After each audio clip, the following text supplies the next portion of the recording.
Aquí estamos metiéndonos de lleno en este bloque, un bloque que lo hemos numerado exactamente en el 9. Se trata de la gestión ambiental. Abastecer la demanda mundial de modo sustentable desde el punto de vista ambiental es un desafío que tiene la humanidad, y la agricultura es un actor protagonista en este desafío. Producir más alimentos es una necesidad, como así también lo es preservar la productividad de los recursos naturales involucrados en lo que es el proceso suelo, aire y agua. Ya mismo nos vamos a meter en instantes nada más en lo que significa la primera charla, pero primero tenemos a AGD Alimentos Naturales, ¿verdad? Acompañándonos para mostrarle a quienes nos eligen en esta jornada, a quienes han decidido culminar con nosotros esta segunda Jornada Nacional de Buenas Prácticas Agropecuarias. Ahí lo están viendo, AGD Alimentos Naturales. Gracias por acompañarnos. La huella de carbono y su relación con las buenas prácticas agropecuarias. Vamos a recibir al ingeniero agrónomo Rodolfo Bongiovanni. Coordina la plataforma Huellas Ambientales en el INTA. Es profesor de Universidad Católica de Córdoba. Realizó su maestría y su doctorado en la Universidad de Purdue, en Estados Unidos. Actualmente trabaja junto al INTI en el análisis de las huellas ambientales de cadenas de valor de Argentina. Bienvenido, Rodolfo Bongiovanni. Hola, buenas tardes. Mi nombre es Rodolfo Bongiovanni. Yo les voy a estar hablando sobre la huella de carbono y su relación con las buenas prácticas agropecuarias.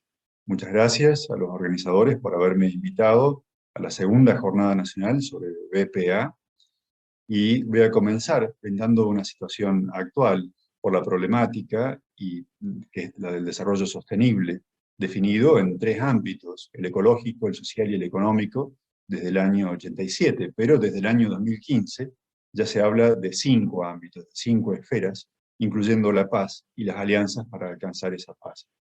Estos objetivos de desarrollo sostenible de alguna forma representan lo que se espera alcanzar, obtener hacia el 2030, y uno de los objetivos tiene que ver con las buenas prácticas agropecuarias, que es el número 12, la producción y el consumo responsable, y la número 13, especialmente, que es la acción por el clima.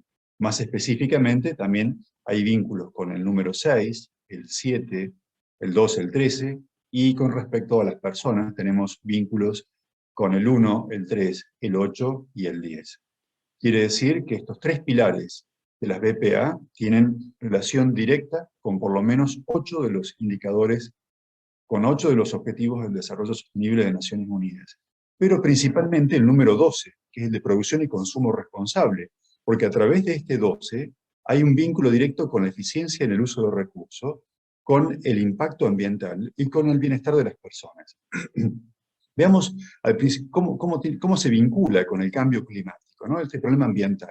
Bueno, el cambio climático ya viene desde la revolución industrial, que genera aumento de gases de efecto invernadero en la atmósfera, y que esto produce calentamiento global que se traduce en impactos que son sequías, inundaciones y cambios en la temperatura de la superficie de la Tierra. Y frente a eso tenemos dos alternativas: o mitigar, es decir, medir y reducir esas emisiones, o bien adaptarnos a través de diferentes mecanismos a la sequía, a las inundaciones, etc. Este efecto invernadero se produce porque quedan retenidas dentro de la atmósfera radiaciones infrarrojas que rebotan de nuevo a la superficie terrestre y se traduce en mayor temperatura sobre la faz de la Tierra. El potencial de calentamiento de estos gases de efecto invernadero se lleva a un gas de referencia, que es el dióxido de carbono. ¿Cómo se hace? Y se multiplican el resto de los gases de efecto invernadero, por ejemplo el metano por 21, el óxido nitroso por 310, y así con el resto de los gases, para llevar a una unidad equivalente, que es el dióxido de carbono equivalente, para poder tener un criterio, digamos, de medición. Todos los países que suscribieron el protocolo de Kioto están obligados a informar el inventario de sus emisiones. En el caso de Argentina, en su inventario 2016, informa que el sector nuestro, el sector agropecuario, es responsable del 37% de la huella de carbono. Y dentro de este porcentaje, o dentro del 100%, tenemos que la ganadería contribuye con el 21,6%, la agricultura con el 6,2%, la deforestación y el cambio de uso de suelo con el 9,4% en Argentina. Gráficamente podemos ver aquí las contribuciones de los diferentes sectores. Específicamente el sector producción bovina contribuye con el 15% de los gases de efecto invernadero, precisamente por la fermentación entérica, la emisión de metano de los bovinos.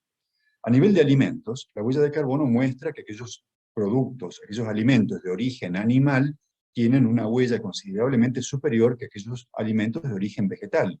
La carne bovina, por ejemplo, tiene hasta 60 kilos de dióxido de carbono equivalente por kilo de carne, mientras que aquellos productos que son legumbres secas, frutas, verduras, tienen una huella de aproximadamente 1 kilo de dióxido de carbono equivalente por cada kilo de producto. Llevado a gramo de proteína, también tenemos que los productos de origen animal son los que mayor contribuyen a esta huella, que más contribuyen a esta huella de carbono, y también tenemos el chocolate y el café, que esto se debe a que hay un efecto de deforestación, cambio de uso de suelo para cultivar chocolate, para cultivar cacao y para cultivar café. Pero todos aquellos que son de origen vegetal tienen un menor impacto ambiental en términos de huella de carbono. Esto dio argumento a los veganos para decir, bueno, precisamente que las carnes alternativas o las alternativas vegetales tienen una huella que es 10 a 20 veces inferior a la huella de carbono de 1 kilo de carne. Estamos hablando entonces de que se viene el futuro con valor agregado ambiental. ¿Qué quiere decir esto? Bueno, tenemos en primer lugar que los productos pueden ser más valiosos intrínsecamente, con lo cual hablamos de valor agregado creado. Hablamos de productos que son llevados directamente del consumidor, del productor al consumidor, y en ese sentido sería valor agregado recuperado. Y hablamos de productos que tienen valor agregado ambiental, donde le demostramos al consumidor final cuál es el impacto ambiental del alimento que está comprando, que está consumiendo. Esto es importante porque, por ejemplo, en países que eran escépticos a este tipo de cosas, como por ejemplo Estados Unidos, ya con la pandemia, esta encuesta que es de abril de 2021, muestra que el 54% de los consumidores están ya queriendo o dispuestos a pagar más por marcas que sean sostenibles o ambientalmente responsables. Y a nivel de los inversores, que en países desarrollados es muy importante, ya el 59% de los inversores busca invertir en empresas sostenibles. Por el otro lado, en Europa, también hay una campaña muy grande para que la industria de alimentos y bebidas muestre los números de impacto ambiental por detrás de sus productos, como podemos ver aquí en esta leche de avena que se vende en Europa, que ha hecho una gran campaña en las estaciones de trenes, de ferrocarril, en los edificios públicos, también para mostrar la importancia de mostrar los números, específicamente la huella de carbono del producto. En Italia, inclusive, hay un supermercado, que es el supermercado del futuro, que permite a los consumidores ver el impacto ambiental de los productos, además de los aspectos nutricionales, ver el impacto ambiental de cada uno de los productos que está consumiendo, o que está llevando para consumir, a través de una pantalla interactiva. Bien, ¿cómo se hace esto? ¿Cuáles son los métodos? El método genérico es el análisis del ciclo de vida, que tiene en cuenta todos los impactos ambientales, desde la cuna, desde que se originan los materiales para producir, hasta la tumba, es decir, hasta que se descartan. Este método o pensamiento de ciclo de vida tiene una serie de impactos, dentro de los cuales la huella de carbono es el más conocido, pero hay muchos impactos más. El otro tan conocido también es la huella hídrica. Por lo tanto, siempre cuando uno habla de impacto ambiental, siempre es importante hablar de un enfoque integrado. ¿Para qué sirve calcular la huella de carbono? ¿Por qué calcularlas? Bueno, porque brinda la visión ambiental integral de un producto, mostrando los puntos críticos, es decir, aquellos puntos de mayor emisión. Permite hacer ecoetiquetas, permite reducir costos, porque cuando uno es más eficiente en el uso de recursos, también está asociado a una mayor eficiencia económica. Propone y brinda argumentos para revalorizar los subproductos a través de la economía circular y permite que el consumidor final pueda comparar entre diferentes productos o packaging o envases. Esta huella de carbono, entonces, mide las emisiones de dióxido de carbono equivalente con respecto a un producto de referencia, teniendo en cuenta todas las etapas del ciclo de vida de un producto. Las normas que aplican son las normas ISO 14040 y la 14067. La primera es de análisis del ciclo de vida y la segunda es específica de huella de carbono de productos. Las normas ISO no son los únicos estándares, hay una organización, que es esta, la International PD System, que permite realizar declaraciones ambientales de productos certificadas. Y en Argentina, quien certifica es el INTI. Hay una serie de protocolos para cultivos extensivos, para carne, para productos de la molienda, para pasta seca, Y en el caso que haga falta, que realmente es necesario cuando uno se pone a analizar qué ocurre dentro del cultivo, qué ocurre en el campo, qué ocurre con los animales, también hay que aplicar las ecuaciones del IPCC, específicamente las últimas ecuaciones que son del año 2019. Nosotros con el INTI y con Argentrigo hicimos el estudio de la huella de carbono de toda la cadena de trigo de Argentina. Los resultados ya fueron publicados en la revista LALCA, y analizamos 4 unidades funcionales: 1 tonelada de trigo en el campo, la misma llevada al puerto, 1 kilo de harina en el mayorista, o sea, en el cliente del molino harinero, y 1 kilo de pasta seca también en el cliente del molino fideero. Partimos de las zonas productivas delimitadas por la Bolsa de Cereales de Buenos Aires, 16 zonas con 3 niveles productivos, un total de 48 sistemas de producción de trigo. A nivel país, el rendimiento promedio fue de 36 quintales por hectárea, que recibió una fertilización con 23 kilos de nitrógeno por hectárea promedio ponderado país. También utilizamos los datos de consumo de gasoil provistos por la Bolsa de Cereales, comparados con los que informa el INTA y con los que informa la revista Márgenes Agropecuarios. El resultado fue que la huella de carbono de 1 tonelada de trigo fue de 148,5 kilos de dióxido de carbono equivalente en el campo. Cuando esa tonelada de trigo la llevamos al puerto, la huella de carbono fue de 186 kilos de dióxido de carbono por tonelada de trigo. Vemos aquí gráficamente que los principales aportantes a esa huella de carbono fueron los residuos de cosecha, es decir, lo que según el IPCC se genera a nivel cultivo del trigo, el movimiento del suelo y el propio cultivo. También está el impacto importante de la fertilización, tanto en las emisiones de la fertilización propiamente dicha, como en la fabricación del fertilizante. Después, en tercer lugar, en orden de importancia, le sigue el gasoil consumido en las diferentes labores. Comparado con la bibliografía, podemos ver que en general el trigo de Argentina tiene un impacto bastante inferior a los resultados mostrados internacionalmente. ¿Por qué? Bueno, porque tiene un alto rendimiento relativo en función de todos los insumos que se le aplican, principalmente el uso de urea. El uso de nitrógeno es muy bajo en Argentina, según estándares internacionales. Fíjense que, por ejemplo, el trigo que utiliza la empresa Barilla tiene un impacto de 409 kilos de dióxido de carbono por tonelada de producto, con lo cual estamos en un nivel comparativamente bajo. Cuando vamos a analizar la harina, la huella de carbono de la harina es de 345 gramos de dióxido de carbono equivalente por kilo de producto, dentro de los cuales el principal aporte viene en este caso por el trigo que se usa para producir harina. Después está seguido en importancia por el transporte, tanto del trigo al campo como de la harina al cliente. Comparado a nivel internacional, también este impacto es muy bajo con respecto a otros países que publican el impacto de la harina de trigo. Cuando analizamos la pasta seca, el principal punto de comparación es la empresa Barilla de Italia, y vemos que está en un 33% por debajo. El valor de Argentina es de 543 gramos por kilo de pasta seca. Estamos bajos en general, excepto en el uso de packaging y pellets, donde tenemos un valor 7% superior al publicado por esta empresa italiana. Cuando analizamos el valor agregado ambiental, podemos comparar el precio que tiene, por ejemplo, ya un producto terminado, como es este paquete de pan lactal de harina de trigo, que es de 85 centavos de dólar el paquete. Y cuando lo comparamos con el mismo paquete de pan lactal, pero con carbono neutro, hecho con harina, o sea, un producto, estamos hablando que es carbono neutro, el precio salta a $3,49. Es decir, es un 310% superior. Esto es simplemente para ejemplificar dónde estaría el valor agregado ambiental. En el producto final, que se le puede poner un precio superior, porque va a haber un consumidor que va a querer pagar esa diferencia con tal de consumir un producto sostenible. Bien, ahora, ¿qué podemos hacer desde las PPA para reducir la huella, para disminuir las huellas? Hay una publicación muy interesante de la consultora McKinsey, que ellos analizan una serie de acciones que se pueden realizar vinculadas a las PPA para disminuir el impacto ambiental.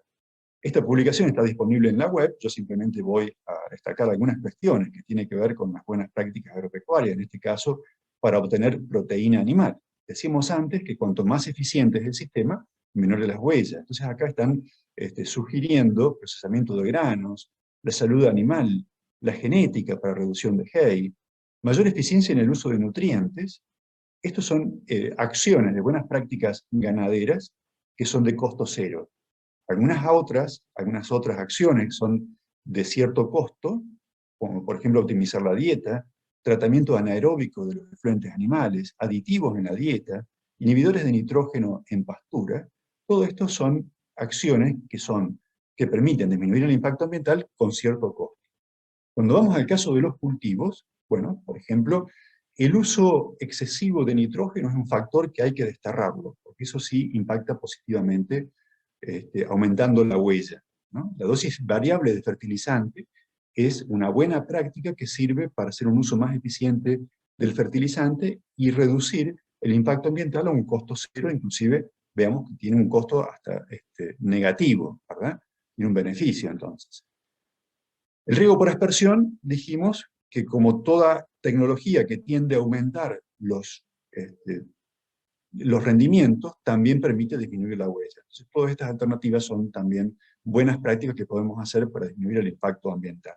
En el caso del arroz, se sugieren algunas ideas, como por ejemplo, la fertilización del arroz específica, la siembra directa pero en seco, en secano, y el manejo de los residuos del cultivo de arroz para disminuir el impacto ambiental.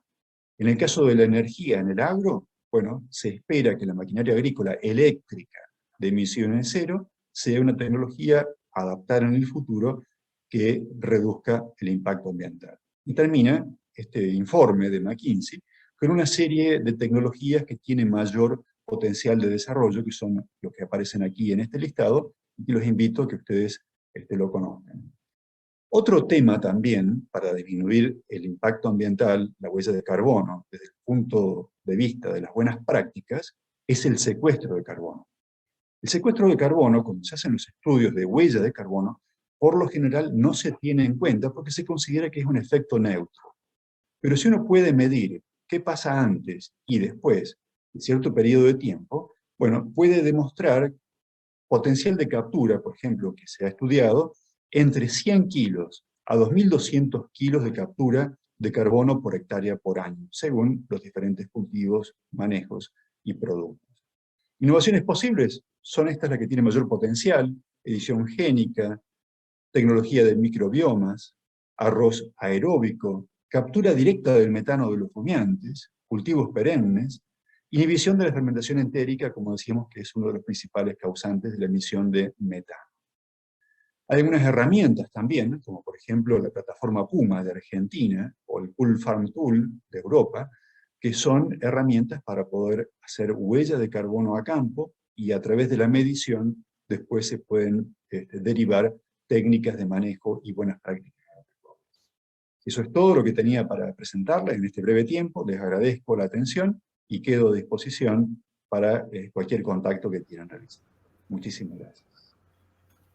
Rodolfo, muchísimas gracias a vos por esta explicación, por esta disertación, por esta ponencia tan pero tan importante que nos has brindado, donde hemos aprendido muchísimo. Gracias. Y en un ratito nada más, el espacio de preguntas y respuestas. Aprovecho para decirles que pueden ir escribiendo sus preguntas y de esa manera vamos agilizando tiempos y van ingresando todos aquellos interrogantes en el momento justo para que podamos volcarlas a nuestros disertantes. Ahora, si les parece bien, conocemos otro fundamental sponsor de la jornada, Sigma Agro. Gracias por acompañarnos en esta segunda jornada nacional de buenas prácticas agropecuarias, Sigma Agro. Y nos metemos de lleno en la charla número 2, en este bloque. Hablamos de gestión sostenible del agua en la agricultura. Disertante ingeniera agrónoma Alejandra Pistagnesi, representante técnica de Global Gap para Argentina, Chile, Uruguay, Paraguay y Bolivia. Es ingeniera agrónoma, es especialista en seguridad e higiene laboral, diplomada en gestión ambiental y sistemas de gestión integrados, PSA, PSR, Lead Trainer. Vamos a recibirla ya mismo. Alejandra Pistagnesi, gracias por estar con nosotras, bienvenida. Hola, muchas gracias por invitarme a participar de esta Jornada Nacional de Buenas Prácticas Agropecuarias. Mi nombre es Alejandra Pistagnesi, soy la representante técnica de Global Gap para Argentina y puntualmente les quiero hablar de la gestión sostenible del agua en la agricultura.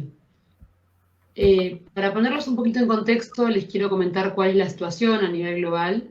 Según datos de la FAO, para el año 2050 esperamos tener una población de más de 9.000 millones de personas, con lo cual, para satisfacer la demanda de alimentos que va a generar este volumen de población, tenemos que aumentar la producción alimentaria en un 70%. Tengan en cuenta que no estamos considerando en esta presentación el tema de la distribución de los alimentos y de particularmente todo lo que tiene que ver con desperdicio de alimentos. Nos vamos a enfocar en lo que tenemos que hacer nosotros como productores, ¿sí? Entonces, tengan en cuenta que el 70% del agua que está en condiciones de ser utilizada, de agua dulce del mundo, se utiliza para la agricultura.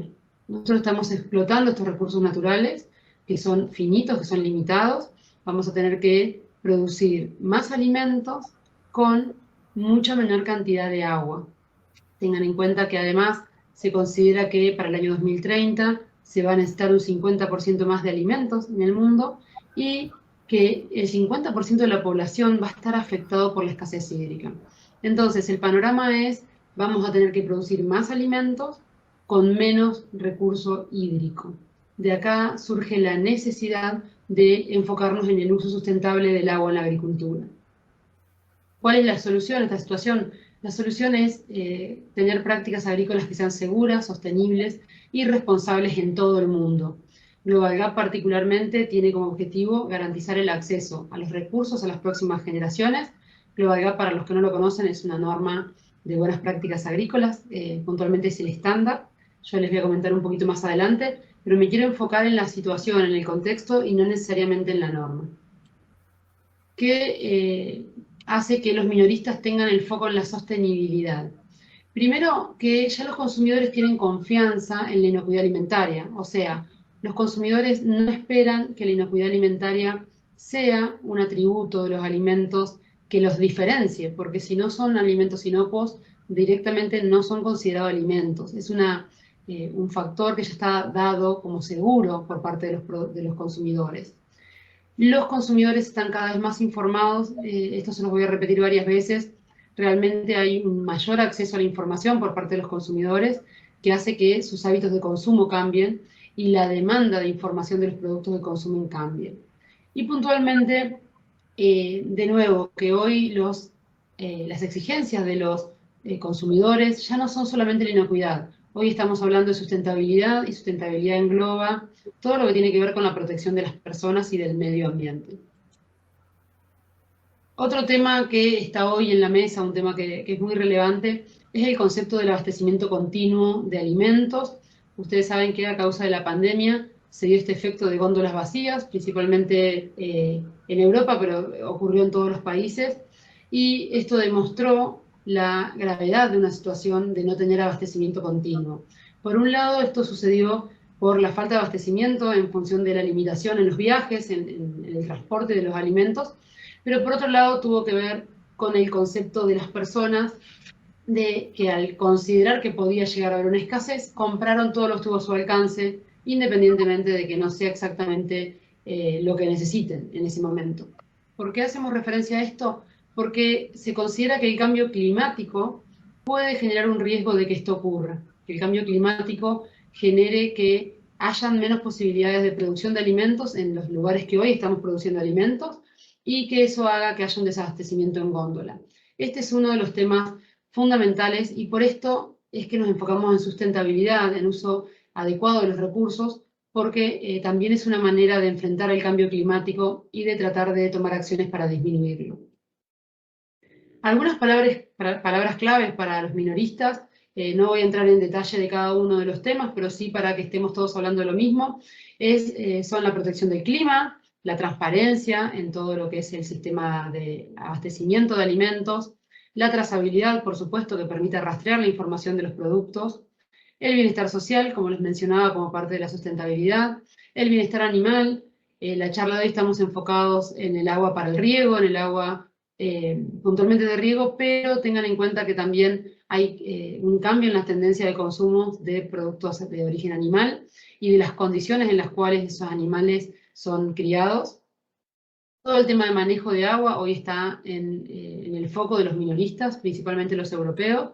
Todo lo que tiene que ver con mantener e incrementar la biodiversidad en las zonas que se han empobrecido por algún motivo.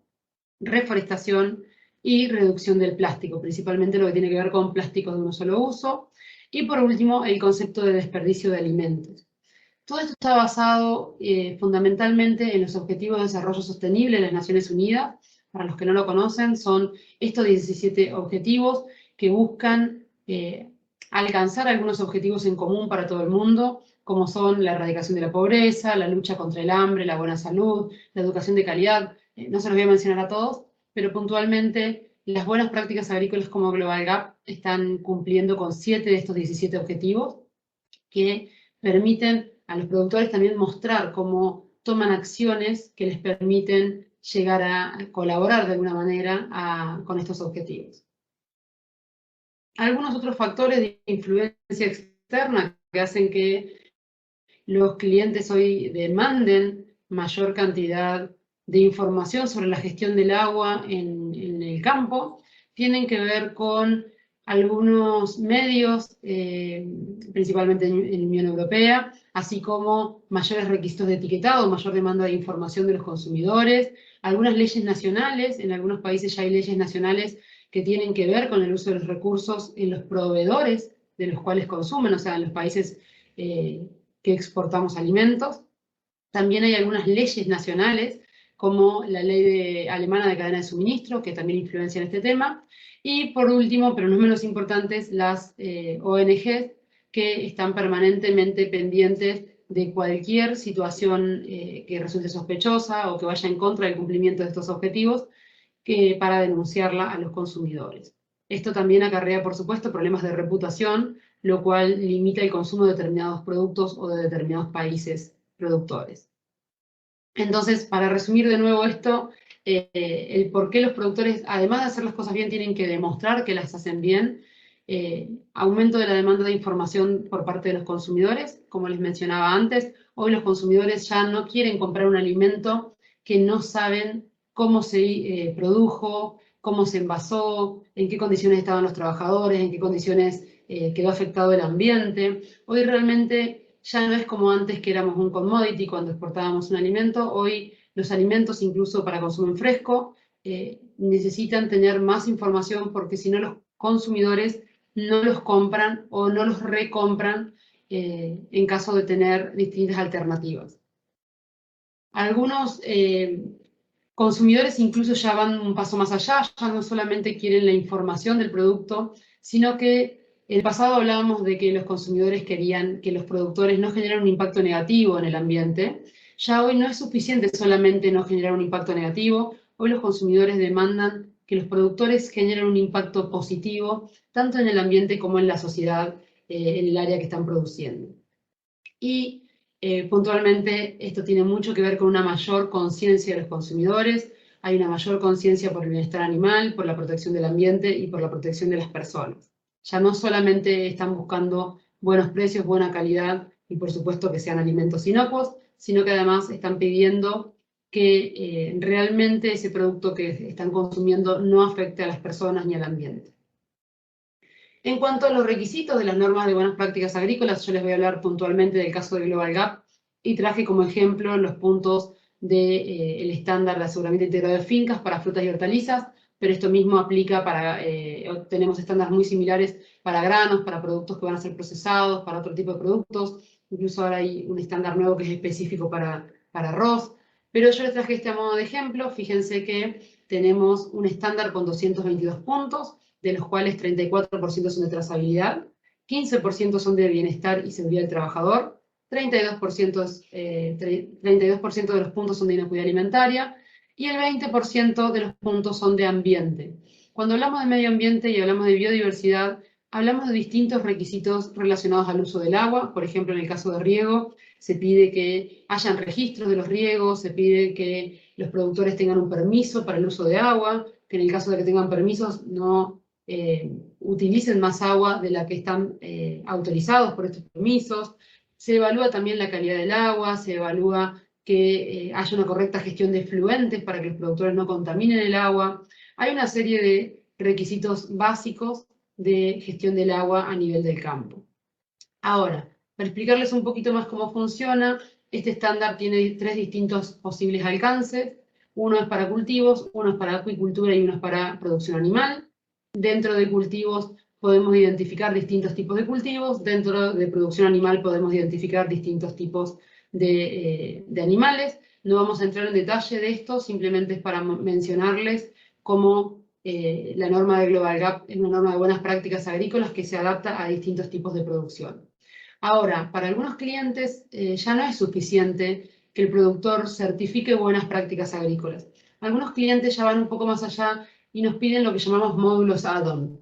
Son módulos específicos de algún tema, como por ejemplo, GRASP es responsabilidad social, AW es bienestar animal, SPRING es el programa sostenible de uso de agua, de riego, y así tenemos distintos programas add-on. Yo ahora les voy a mencionar muy brevemente lo que es el programa SPRING, porque es un programa que se enfoca específicamente en el uso del agua. El nombre completo es Programa Sostenible de Riego y Uso de Aguas Subterráneas.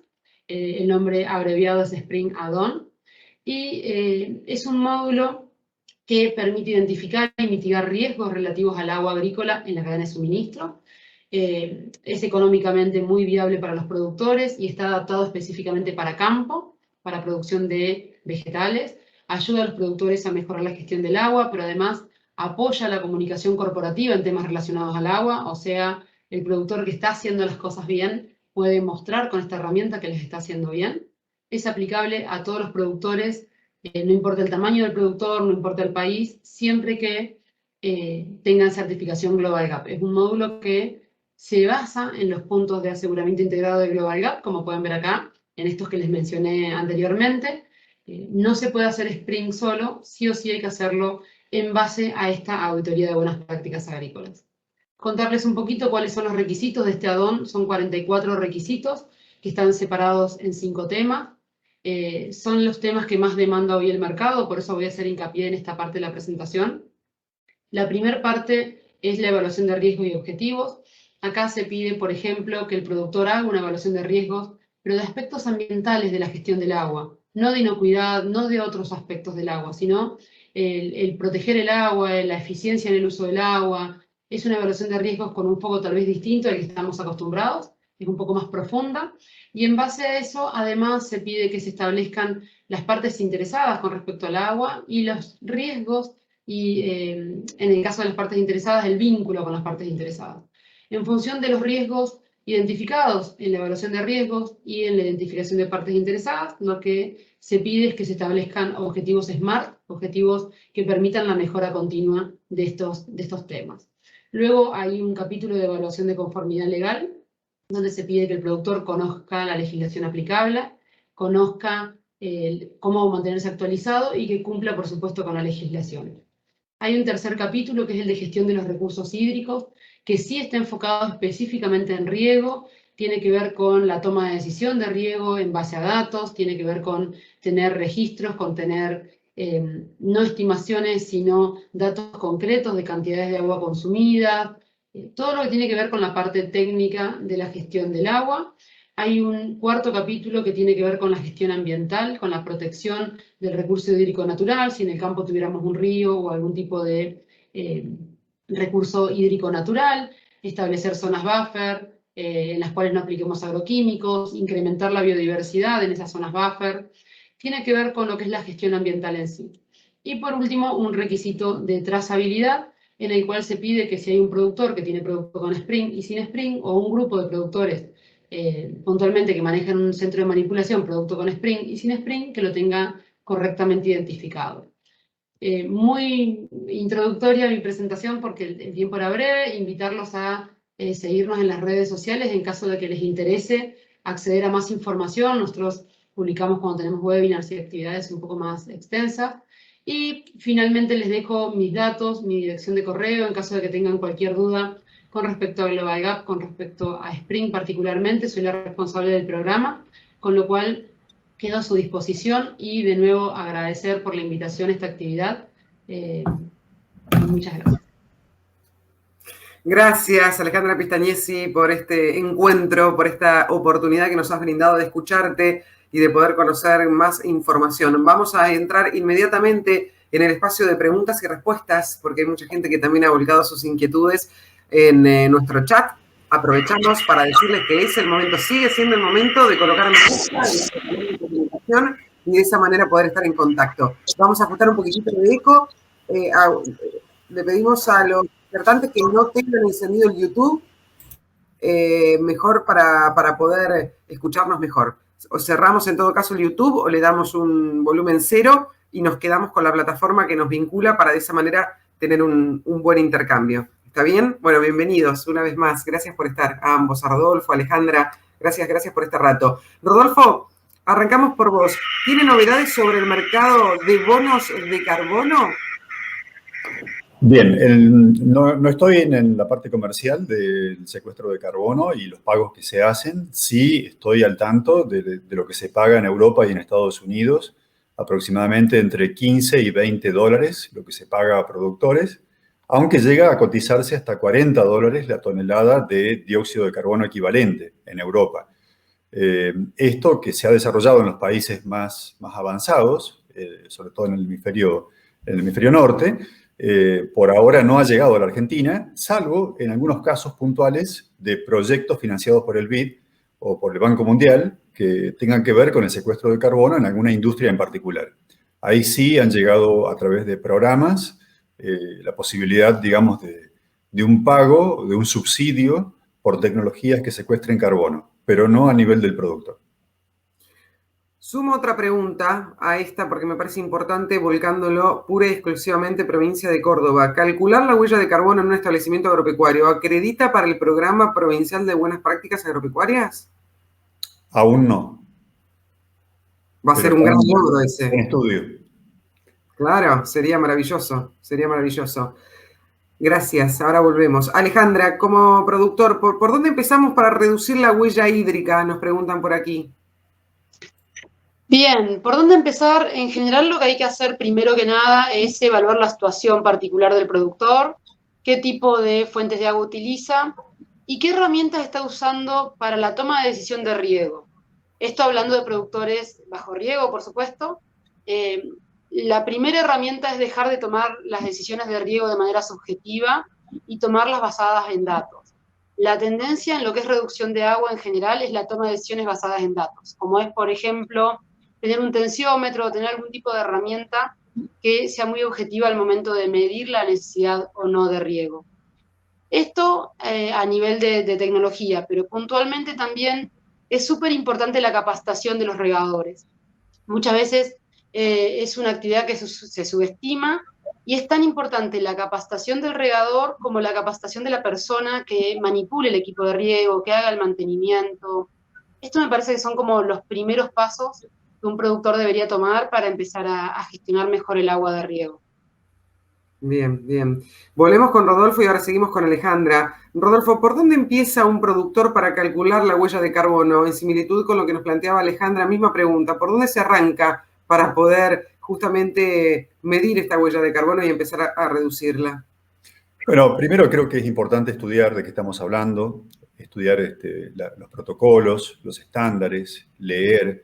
Y uno puede animarse a comenzar con un primer estudio a nivel de perfil en base, conociendo, por ejemplo, el impacto que tiene un fertilizante, el gasoil, un agroquímico.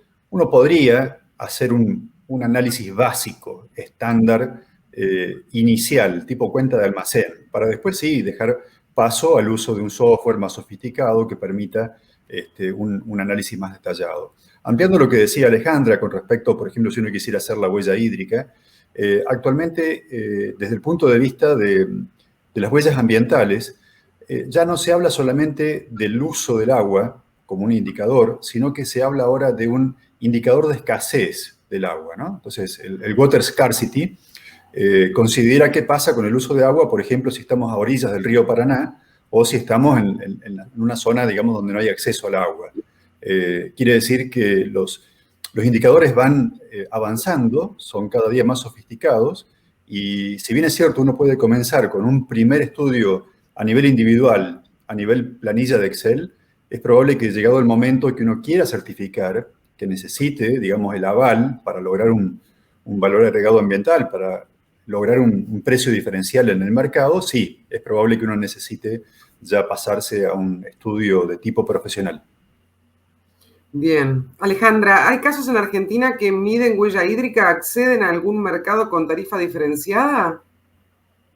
Bien, nosotros no estamos trabajando en huella hídrica específicamente, dado que en algunas consultas que hemos hecho con productores, con grupos de productores, nos comentaban que les resultaba más difícil llegar a lo que es un cálculo específico de huella hídrica.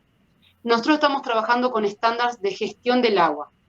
¿Por qué? Porque a veces, como bien decía Rodolfo, como bien lo aclaraba, no es lo mismo la gestión de agua en un lugar con escasez hídrica que en un lugar sin escasez hídrica.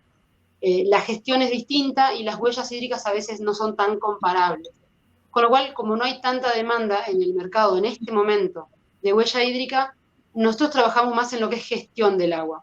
Lo que sí hay son mercados que hoy están demandando que el productor muestre que hace las cosas bien con respecto al agua.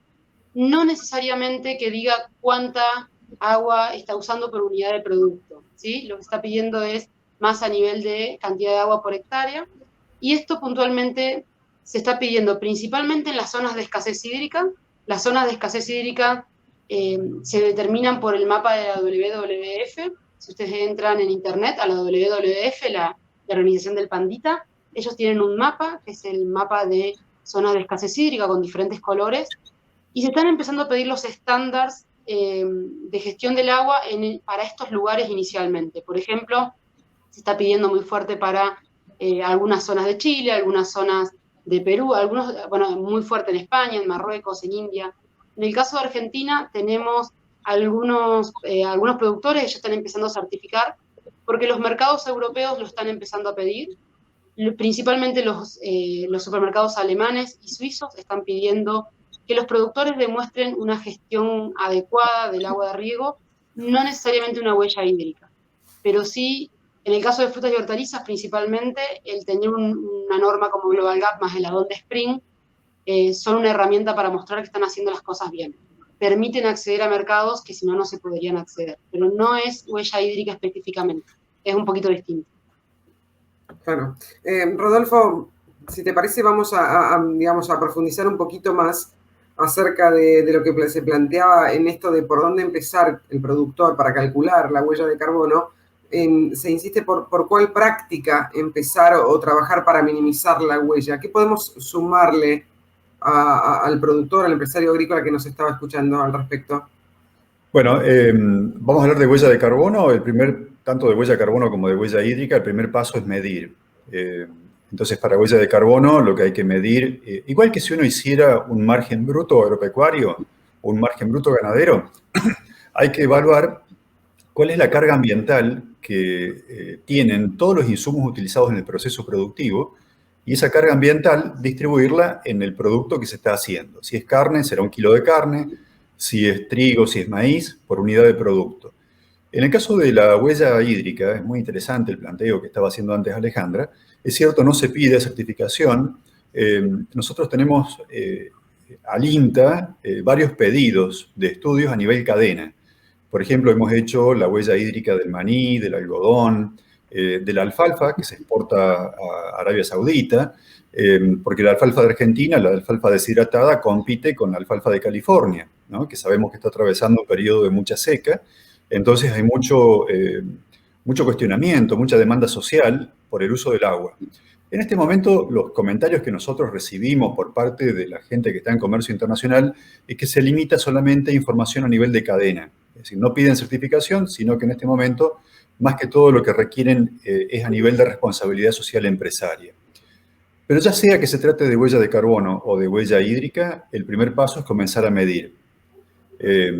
Medir, por ejemplo, en el caso de agricultura, enumerar toda la lista de insumos que se usan para producir, tratar de conseguir, porque hoy en día en Internet se puede acceder a mucha información, cuál es el impacto ambiental de cada unidad de insumo utilizada, y después, básicamente, es un inventario, ¿no? En vez de haber un flujo de dinero, como en un margen bruto, hay un flujo de emisiones de gases de efecto invernadero. Eso es el inventario, el armado. Y después, bueno, hay que ver, según los gases que se emitan en cada uno de los procesos, multiplicarlo por el factor de emisión correspondiente. Por ejemplo, si sabemos cuánto emite una vaca en su vida, bueno, esa emisión, que es de gas metano, lo que emiten, digamos, las bacterias metanogénicas que están en el rumen del animal, se multiplica por 30, por ejemplo, ¿no? Entonces uno diría, bueno, a lo mejor la sumatoria de emisiones no es tanta, pero se multiplica por un factor de 30. O cuando uno hace un cultivo anual, ese cultivo secuestra carbono al fijar el follaje, las hojas, los tallos y demás, pero después cuando el cultivo se entrega, libera óxido nitroso, que tiene, si bien la cantidad no es mucha, pero tiene un factor de emisión de 300. Quiere decir que sabiendo esos elementos, digamos, y de nuevo, diseñándolo como si fuera un margen bruto, se podría hacer una primera estimación de la huella de carbono por un lado y también de la huella hídrica por el otro lado. Lo que pasa es que la huella hídrica se va complicando porque también hay que ver cuál es el requerimiento de agua del cultivo, cuál es la diferencia entre la evapotranspiración potencial y las precipitaciones. Para ello se usa un software que es el Aquastat, que es de la FAO. En definitiva, si alguien quisiera hacerlo a nivel producción, podría hacerlo, pero estudiando un poquito. Rodolfo, ha sido muy amable. Muchísimas gracias por este rato aquí con nosotros. Un gusto. Rodolfo Bongiovanni. Alejandra Pistagnesi, lo mismo. Gracias. Placer grande tenerte aquí y gracias por todas tus definiciones y conceptos. Gracias. Muchas gracias a ustedes.